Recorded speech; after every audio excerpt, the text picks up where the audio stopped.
Washington. For a break-even Saturday, it sure seemed like a lost day for the Mets. There was the 9-run lead they squandered in Game 1 of a doubleheader against the Nationals and the added energy and relievers needed to rally for an extra inning win. There was Brandon Nimmo's strained right hamstring that placed him on the injured list. Finally, there was a frustrating nightcap, in which the Mets managed just 4 hits. They left Nationals Park with their 7-game winning streak kaput, after a 4-2-3 loss in the nightcap pushed them back to .500. We couldn't keep the momentum up that we showed up with, manager Luis Rojas said. A lot of missed opportunities. Hours earlier, the Mets used Francisco Linder's 2-run homer in the 9th to win 11-9, having survived the added drama of Andrew Stevenson's game-tying blast in the 7th against Seth Lugo that erased the last of what had been a 9-2 lead. Nimmo strained his right hamstring while running the bases in the 2nd inning of the 1st game and was placed on the 10-day injured list before the nightcap,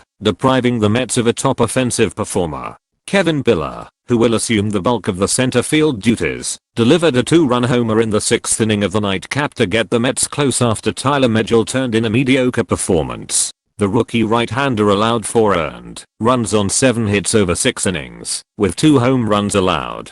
Allsides Escobar's 2-run blast in the 5th, which widened the Mets' deficit to 4-1, was the big jolt. Linder and Javier Baez were both on the bench for the nightcap. Both entered as pinch hitters in the 7th inning and were retired. With the tying run at second base, Pete Alonso was caught looking at strike 3 against Kyle Finnegan to end it. We leave out of here just looking to get some rest, Rojas said. The Mets, who still have 5 games remaining against the underwhelming Nationals and Marlins on this road trip, are 3.5 lengths behind the Braves in the NL East following Atlanta's 7-6 loss in Colorado on Saturday night. In the first game, Linder went deep against Finnegan for the 150th home run of his career. It was his first homer since returning from the injured list on August 24th, after missing 5 weeks with an oblique strain. Heath Embry recorded the final 3 outs for the save. There wasn't too much relief, because we still needed to close out the last inning, Linder said of his homer. There was excitement, because I did something to help the team score a couple of runs, and I knew, if we won I had a chance of getting the belt.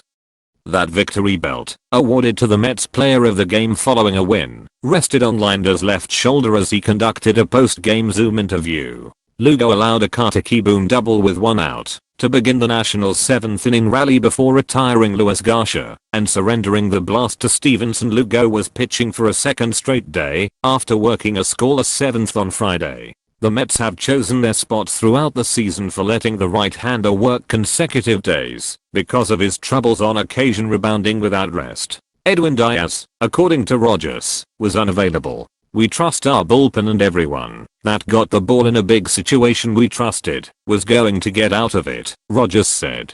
The last inning with Lugo, and for the last month or so he has been throwing the ball so well you have got to trust he is going to shut the door there. It started to get dicey for the Mets in the 6th, when the Nationals scored 4 times and put the tying runs on base before Brad Hand, in his Mets debut, got Ryan Zimmerman to hit into an inning-ending double play. Miguel Castro allowed 4 runs, 1 was unearned following errors by Linder and Alonso, before Hand escaped. The Mets handed Game 1 starter Marcus Stroman a 9-2 lead in the 4th inning, and watched the right-hander roll. Overall, he allowed 3 earned runs on 6 hits and 3 walks over 6 innings.